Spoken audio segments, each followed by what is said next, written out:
The gold leaf electroscope. The gold leaf electroscope is a device we use in the physics laboratory to investigate the behavior of charges. So let's look at the structure of the gold leaf electroscope.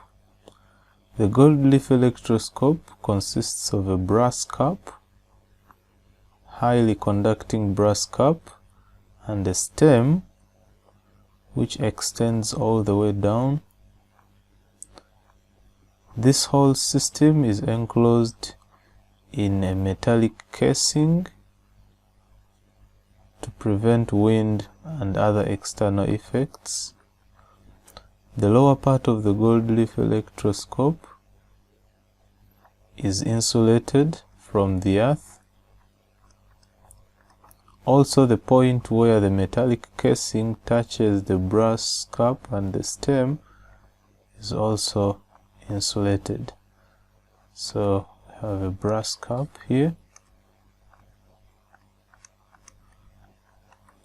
Then we have a stem also made of brass. It is superconducting to allow charges move to and from the brass cap. So this is the stem. This is the metallic casing. The metallic case. To finish up the diagram, on this brass stem that extends down here is attached a very thin foil of aluminum or gold, and that is what we call the gold leaf. It is very flexible at this joint, so it can diverge to this direction and to this direction. And that is the most important part of the gold leaf electroscope, as we shall see later. So this is the gold leaf. It is a thin foil of gold or aluminum. To prevent the effect of the metallic case getting charged, the metallic case is often connected to the earth. So there we have our metallic case connected to the earth. Okay, one more thing. This whole gold leaf electroscope, in order for us to observe what is taking place inside, it is enclosed in a glass window.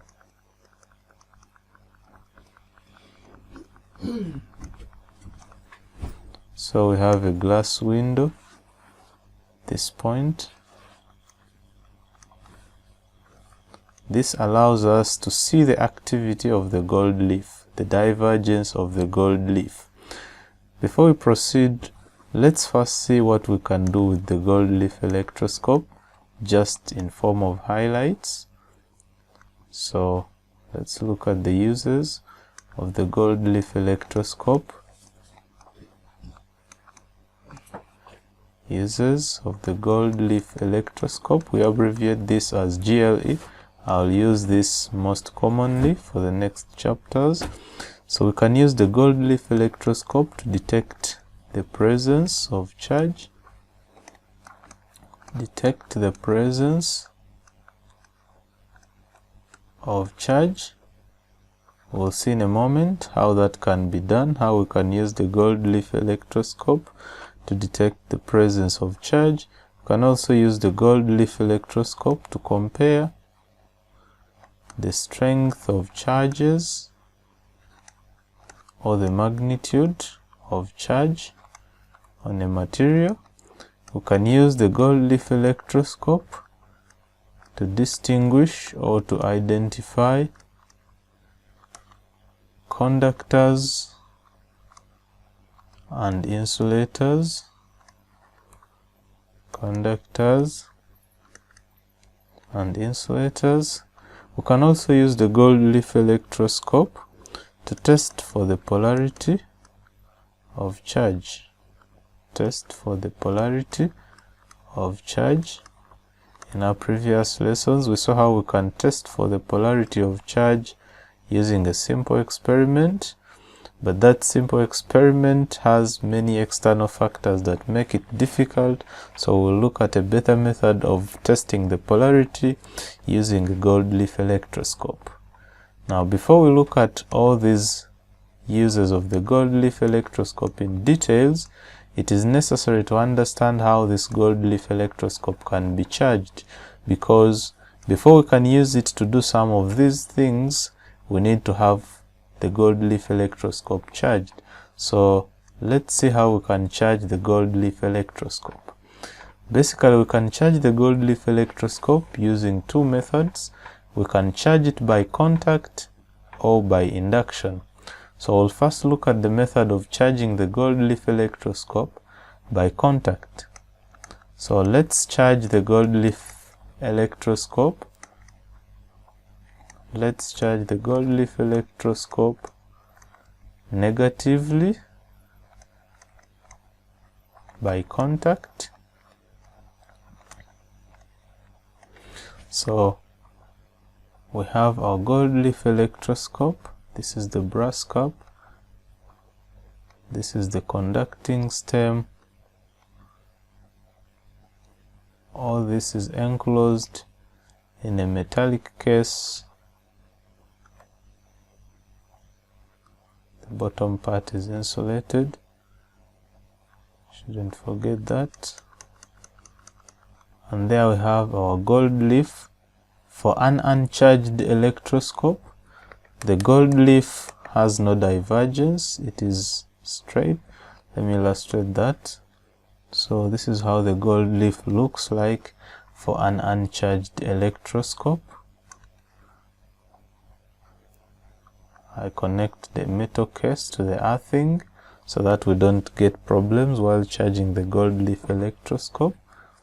So here we have the uncharged gold leaf electroscope.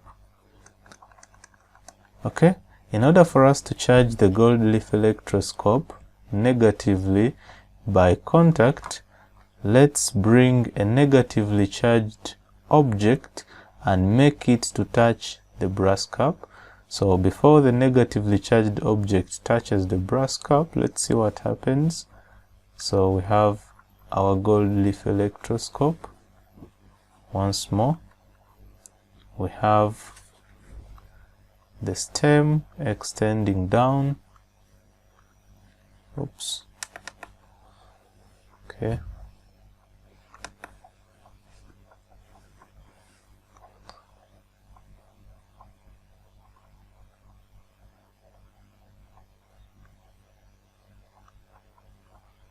So there's our gold leaf electroscope. This is insulated. And then let us bring a negatively charged object towards the gold leaf. So this is a negatively charged object.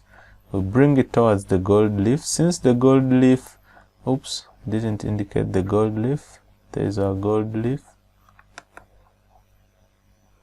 So since the gold leaf is made up of a brass cap which is highly conducting, that means since it is a conductor, it has quite a number of charges that are delocalized in it. The negatively charged body will induce positive charges on the brass cap, and it will repel negative charges. Negative charges will be repelled down to the gold leaf and the stem.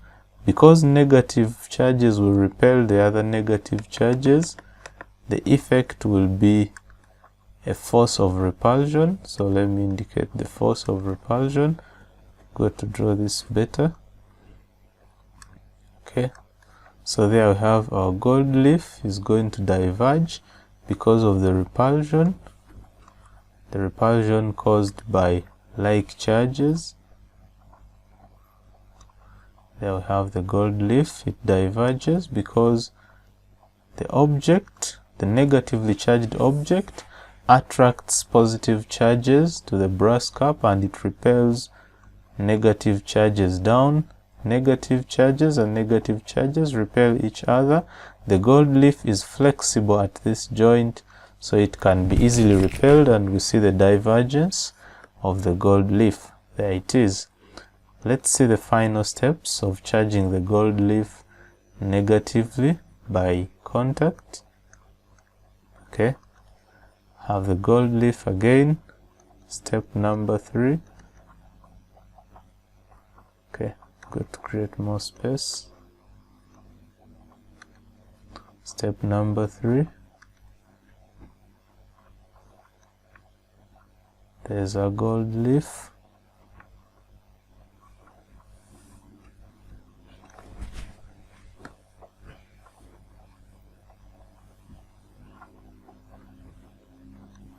Okay, it's insulated.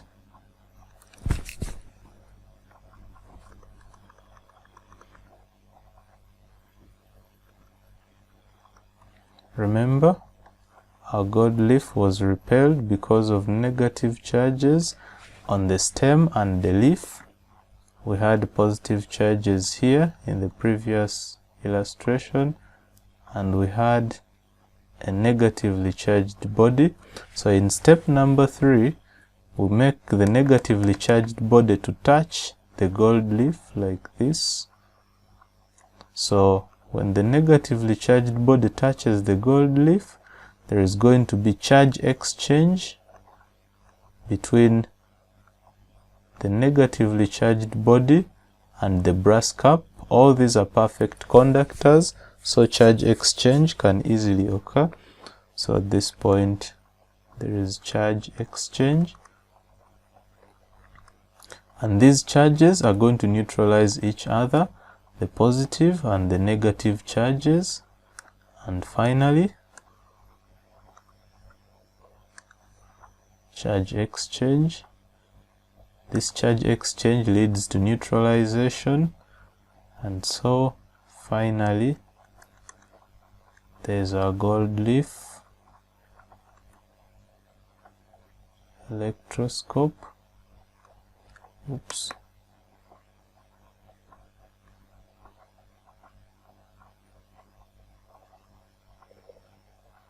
Okay.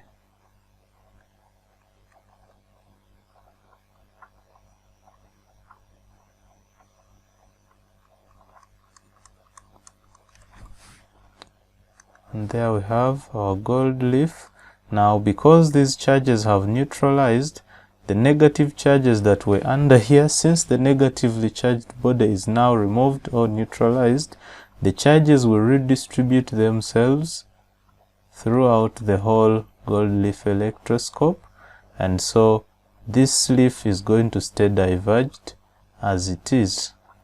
So this divergence tells us that the gold leaf has been charged. That means the charge on the stem is the same as the charge on the gold leaf, so the gold leaf is showing a divergence. Now our gold leaf has been charged negatively, so this is a negatively charged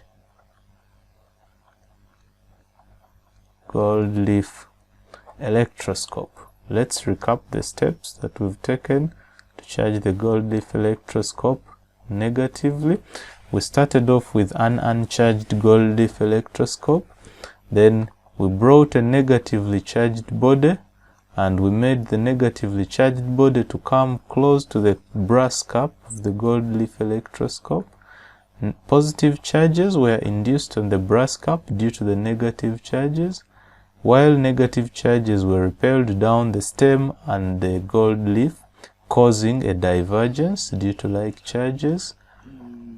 On step number 3, we made the negatively charged body to touch the brass cap, and because this body and the brass cap are perfect conductors, or conductors in general, there was charge exchange leading to neutralization of these positive charges on the brass cap. Finally, we took off the negatively charged body, or the neutralized body at this point, and the negative charges at step number 3 redistributed themselves throughout the gold leaf, the brass cap, the stem, and the gold leaf. And the gold leaf maintains a divergence because the negative charges are still here, and they are repelling each other. So our gold leaf has been charged negatively. I'm pretty sure you can follow the same steps 1, 2, 3, and 4 to charge the gold leaf positively by contact. It's quite an easy exercise, so be sure to pause the video and try to charge the gold leaf positively by induction. Next, we'll look at method 2, where we'll charge the gold leaf electroscope by the method of induction. So let's do that. Let's charge the gold leaf electroscope by induction. Remember from our prior videos, induction is a method of charging objects without directly bringing them to contact. So let's charge our gold leaf. Let's charge the gold leaf electroscope. Let's charge the gold leaf electroscope negatively. Perhaps this will work. Okay, let's charge it positively. In the previous video we have charged it negatively, so let's charge it positively. Let's give the gold leaf electroscope a positive charge. We could do that using the method of contact as we have just seen, but we want to explore how we can do that by the method of electrostatic induction. So step number 1, we begin out with our uncharged gold leaf electroscope. There we have it. The brass cap, the conducting stem. There we go. The casing or the glass window. The insulation down here. And by the way, the earthing on the metallic case is optional, so I'll leave it out for this case. Okay, just to make sure this case does not affect our experiment. The contact here of the metallic casing with the rest of the gold leaf electroscope are actually insulators. Also, for an uncharged gold leaf electroscope, there is no divergence on the gold leaf, so there is the gold leaf. Let's proceed to the second step. We are charging the gold leaf electroscope positively by induction. Let's go to step number 2. In step number 2, we have our gold leaf electroscope. Nice. The brass cap, the stem. Okay, the glass window. Okay. There we have it. The bottom insulator.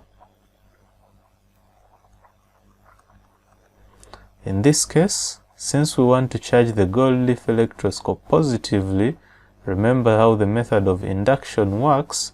We'll have to bring a negatively charged object. So I bring a negatively charged object. The negatively charged object is going to attract positive charges. It's going to attract positive charges to the brass cap, and it will repel negative charges down the stem and the gold leaf. So let me indicate the gold leaf. Because the negative charges will be both on the stem and the gold leaf will show a divergence. Oops, let me use a uniform color. So there's going to be a divergence because of the negative charges on the stem and on the gold leaf. That's step number 2. Let's go to step number 3. See how we can charge the gold leaf electroscope positively by induction. Step number 3, have my gold leaf electroscope, the stem,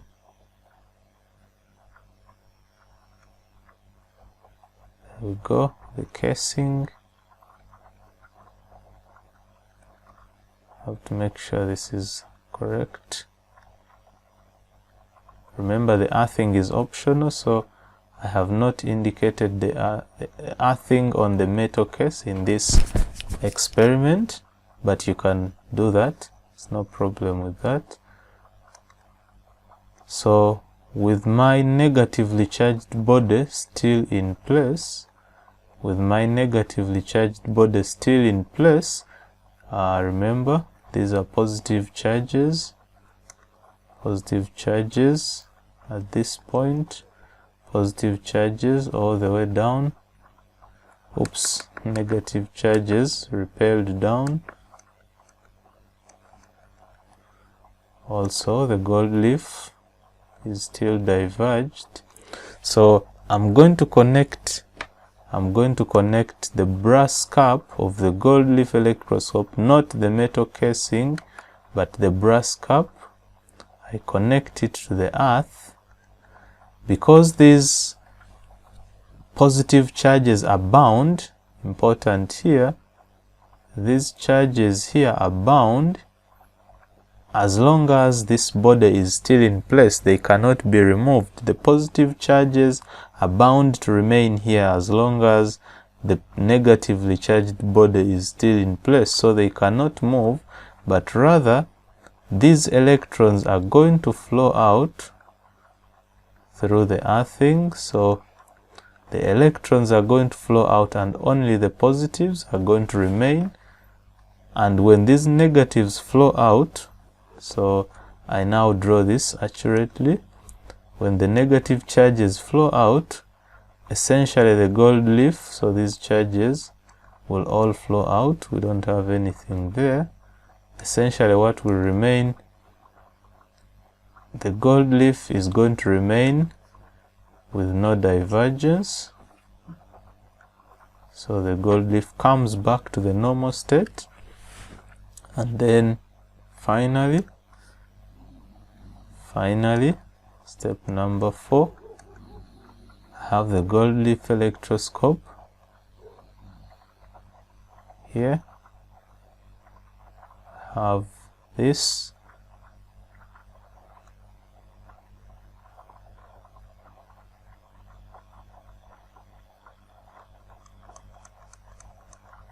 Okay. I have the positive charges that were here. In the last step, I remove the negatively charged body. I also disconnect the earthing.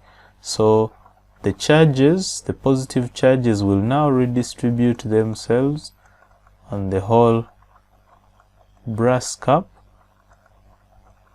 and the stem, and the gold leaf is going to diverge again because of the positive charges on either side, the stem and the gold leaf. So the gold leaf is going to diverge again.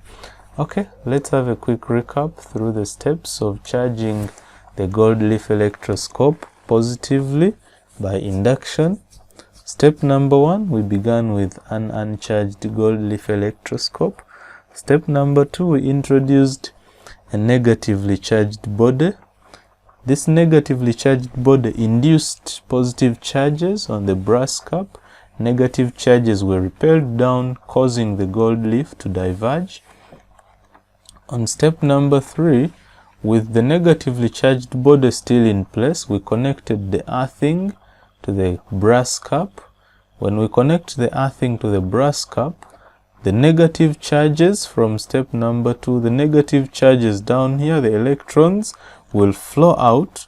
Electrons cannot flow in to neutralize this positive charge because the positive charge is bound to remain here as long as the charging body is still in place, the inducing body, as long as this body is still in place, you cannot take away these positive charges. So only these electrons flew out, and afterwards we disconnected the earthing.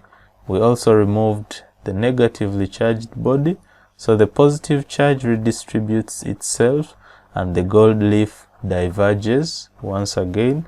This shows that the gold leaf is now charged positively. Okay, I'm also pretty sure you can follow the same steps to charge the gold leaf electroscope negatively by induction. The only thing you will do is to swap this with a positively charged body. So also when you connect the earthing, notice what will happen will be the opposite. So be sure to pause the video and try it out. If you have any challenges, leave a link in the leave a comment in the video below. I'll try to respond. Okay, let's now look at how to detect the presence of charge using a gold leaf electroscope. So detecting the presence of charge using a gold leaf electroscope. Suppose we have a test body and we are not sure whether the test body is charged or not. The gold leaf electroscope can help us to tell if there is charge present in that body or not. So let's have a gold leaf electroscope, uncharged gold leaf electroscope to be more specific. So there we have our uncharged gold leaf electroscope.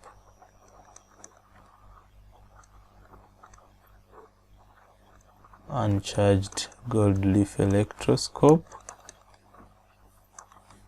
This is our gold leaf. In our second step, let's bring the test body.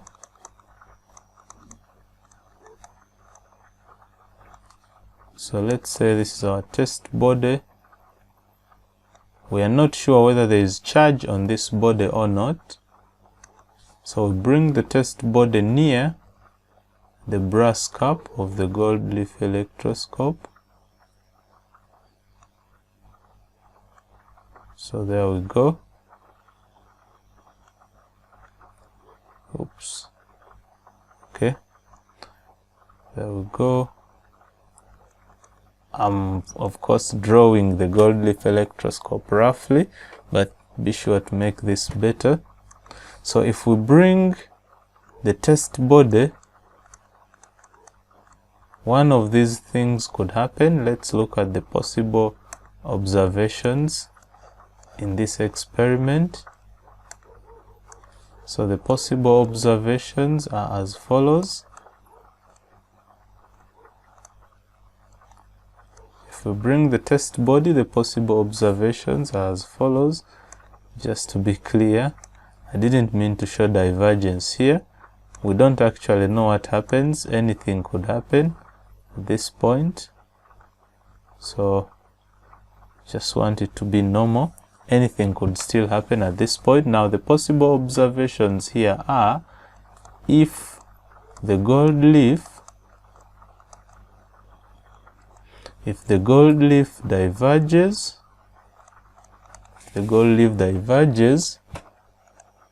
then the test body has charge in it, or I should say the test body is charged.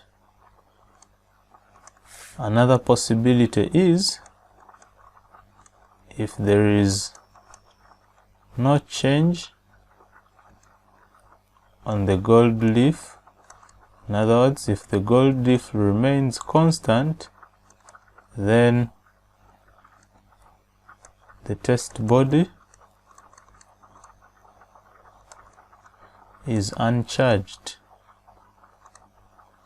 So let us justify the first observation.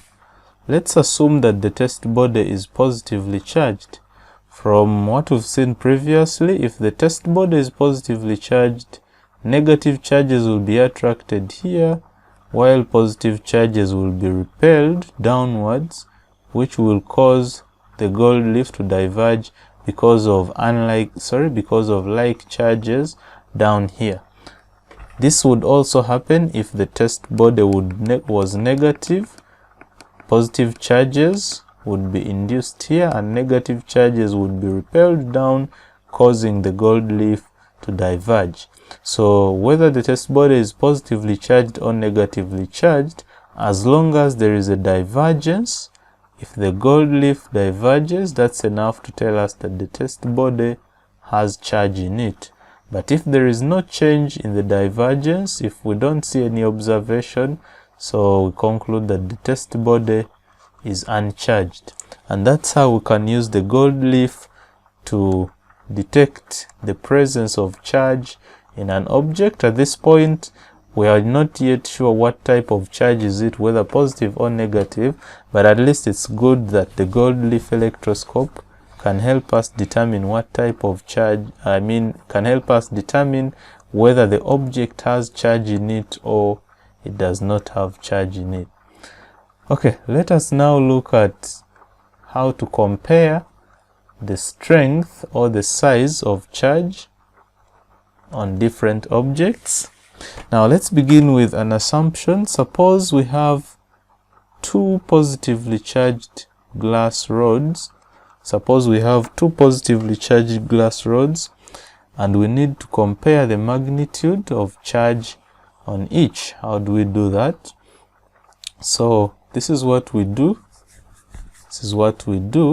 Let's assume we have two gold leaf electroscopes for this experiment. So there's my first gold leaf electroscope.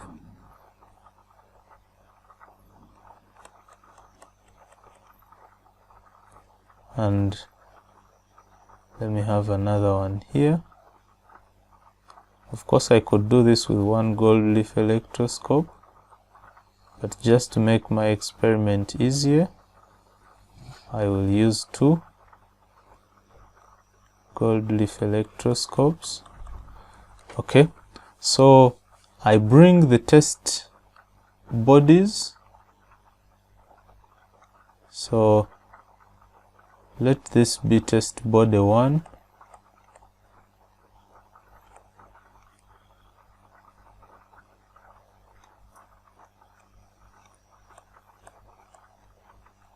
Then test body 2 or B. Now since both bodies A and B are charged, that means there is going to be a divergence on the gold leaf. Because both A and B are charged, I'm very sure there's going to be a divergence. We have just seen how the gold leaf can help us detect the presence of charge. If you bring a test body and there is divergence, it means the body is charged. So in this experiment, we already made a supposition that we have two positively charged glass rods. Of course, they could be negative, it doesn't matter. If you bring them near the brass cap, you will notice a divergence. This divergence here is measured in terms of the angle of divergence. So let me assume the angle here is θ1 and the angle here is θ2. So we are interested in the divergence of these two gold leaves. So if the divergence θ1 is greater than θ2, then the charge on A is greater than the charge on B, and if θ2 is greater than θ1, we conclude that the charge on B is greater than the charge on A. So the divergence tells us how much the charge is. In fact, I'll make this end by making a small note here. The degree of divergence,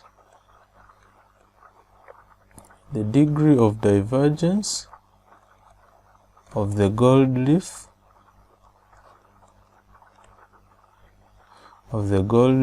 is directly proportional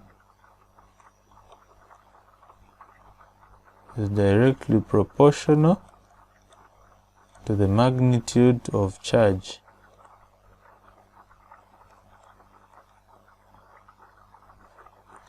So if the charge on A is greater than the charge on B, then the divergence θ1 will be bigger than the divergence θ2. If the charge on B is greater than the charge on A, the divergence θ2 will be greater than the divergence θ1. Let us now look at another use of the gold leaf electroscope. We'll see how to distinguish between conductors and insulators using a gold leaf electroscope. So the gold leaf electroscope can help us to determine the difference between or can help us to determine conductors or good conductors and insulators. This is very important if we are looking for materials to use for different purposes where the conducting or insulating properties are very paramount. Okay, so let's begin out with a gold leaf electroscope. Choose to begin out with a gold leaf electroscope. A charged gold leaf electroscope this time round. So I have a charged gold leaf electroscope. Whether I charge it positively or negatively, it doesn't matter. What matters here is that it is charged. So for any charged gold leaf electroscope, we know that the leaf is going to be diverged. So there we go, our gold leaf is already diverged since our gold leaf electroscope is charged. So that's step number one. We charge the gold leaf electroscope either positively or negatively. Step number two. Step number two. We bring the test objects or the test bodies and make them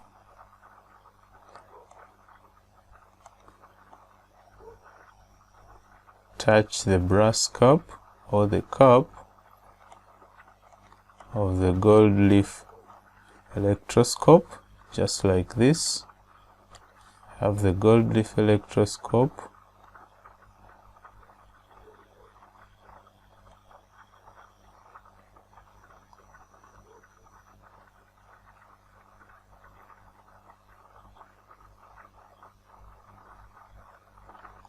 So there we go with the gold leaf electroscope. We bring the objects that are under test. Let's say this is one of the objects. These objects have to be held by hand. Oops, can't draw this very well. These objects are held by hand so that the hand acts as the earthing.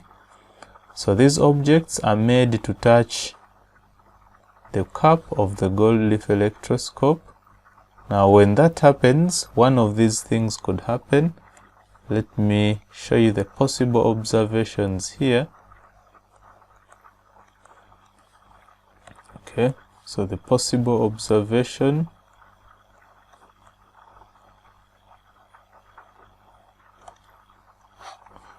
The first possible observation, if the leaf falls means if the divergence goes down. If the leaf falls quickly,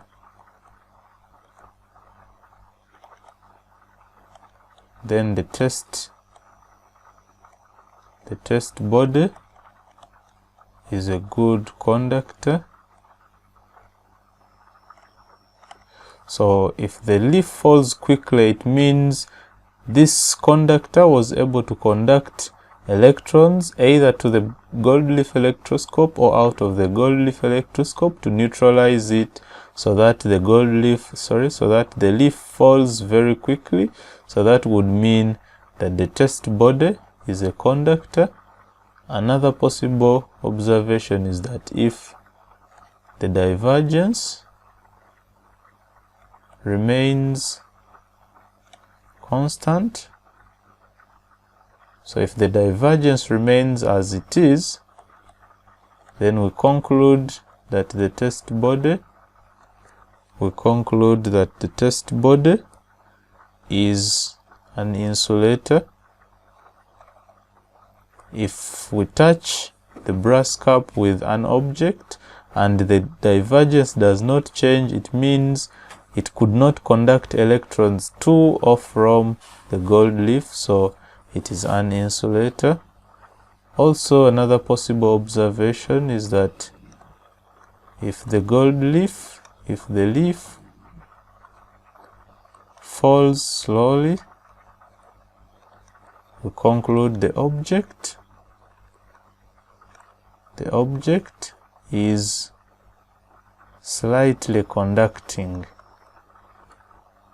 So we could say it's a semiconductor because it has a small degree of conductivity. Some electrons can pass through, but at a slow rate, so the leaf falls slowly.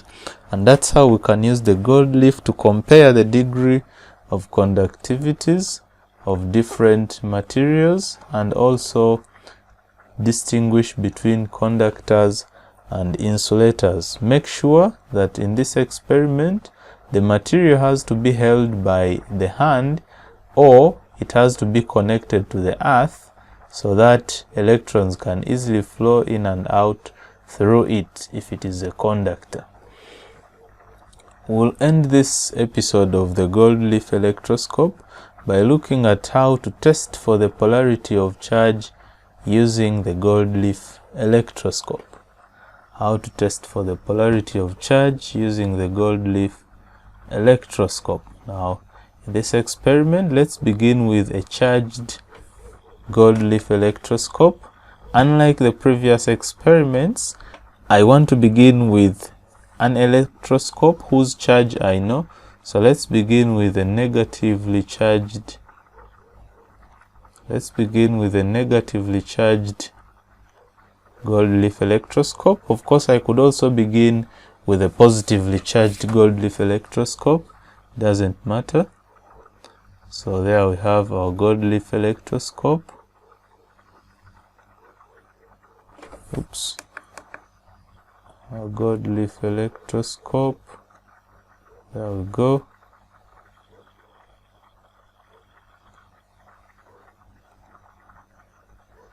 Since it is positively charged, we know very well that the gold leaf is going to be diverged because we have positive charges all over, and the positive charges repel each other.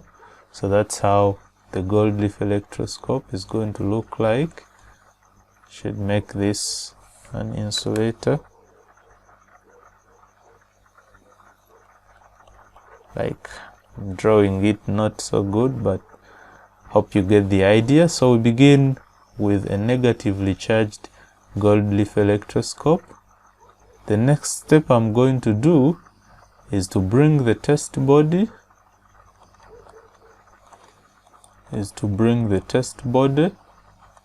near the cap or the brass cap of the gold leaf electroscope. Okay, so I have the gold leaf electroscope still. It is charged positively.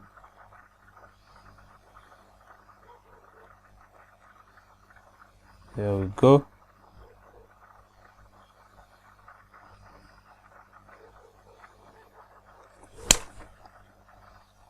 The gold leaf electroscope.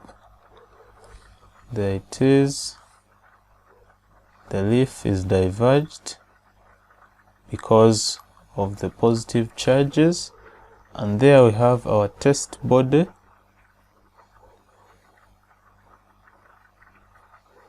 So this is our test charge. We do not know the charge on this body, so we bring it near the cap of the gold leaf electroscope. One of these things could happen, so let's look at the possible observations in this experiment. Let's look at the possible observations here.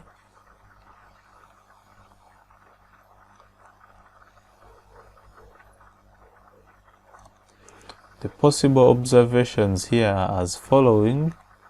The first observation we can have is that if the leaf of the gold leaf electroscope falls, let's see if the leaf, let's begin the better way. If the leaf diverges further, then the test charge is positive. Wait a moment, looks like we made a mistake. Okay. Oops, I didn't see this. I wanted to start with a negatively charged gold leaf electroscope. I ended up making it positive, but that's okay. So that's positively charged gold leaf electroscope. It's fine.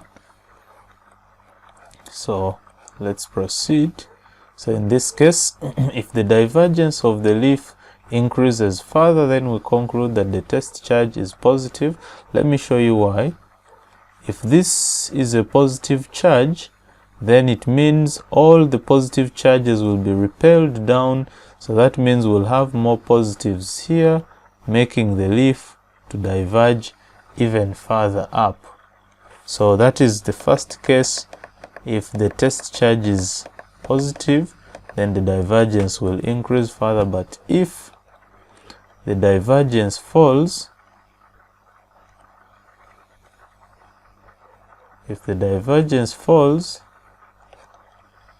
then the test charge is either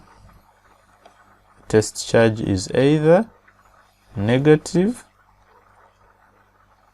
The test charge is either negative, but there is also a possibility that the test charge is neutral. So if we don't get an increase in divergence, we cannot conclude by a fall in divergence that the test charge is negative, because there are two possibilities. It could be negative or it could be neutral. So in order for us to distinguish between the two possibilities, we have to charge the gold leaf electroscope with another type of charge. So we began by charging it positively. So let's now charge it negatively. So let's charge it negatively. So the GLE is okay. This is step C. The GLE is discharged.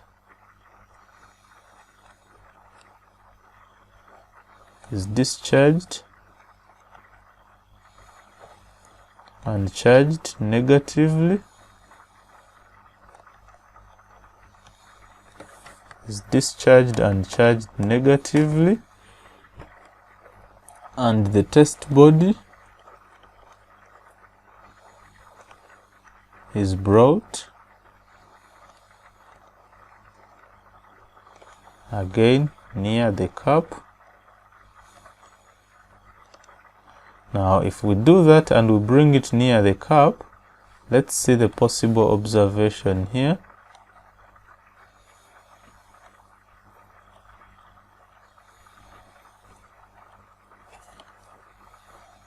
If there is an increase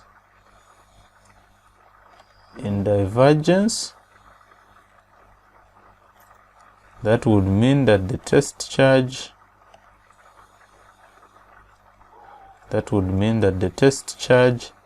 is negative. I don't need to illustrate that so much, but there you go. This is our gold leaf negatively charged. It would be already diverged, but if we bring a negative test charge, it means we'll have more negatives. More negatives repelled down, so the divergence will increase even further. But if the observation is a fall in divergence is the angle here. If there is a fall in divergence, then we conclude that the test charge is neutral. So let's recap the steps taken in this experiment. We start out in this case with a positively charged gold leaf electroscope. We bring the test charge, and if the test charge is brought near, one of these things could happen. The leaf can diverge further and increase in divergence, in which case the test charge would be positive, because if the test charge is positive, these positives would increase down here making the divergence to go up. But if the divergence falls, that could mean the test charge is either negative or neutral. To distinguish between the two possibilities, we have to discharge the gold leaf and charge it again with a negative charge. And after charging it negatively, we repeat the steps. We bring the test body again, and if we see an increase in divergence, then the test charge is negative. However, if we see a fall in divergence, then we conclude that the test charge is neutral. So you can only conclude that the test charge is neutral if you get the same observation of a fall in divergence in both experiments. If both experiments tell you that the divergence is falling, that means the test charge does not have a specific charge, it's neutral. But if you see divergence, that tells you the test charge is similar to the charge of the gold leaf electroscope. So let's end with a note here. Divergence, I think I should say further divergence. Further divergence is the only sure test. Further divergence is the only sure test for polarity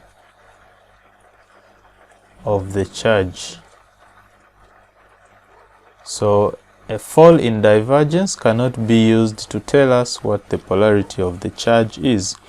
Okay, thank you for watching this episode of the gold leaf electroscope. In the next video, we will see charge distribution in conductors.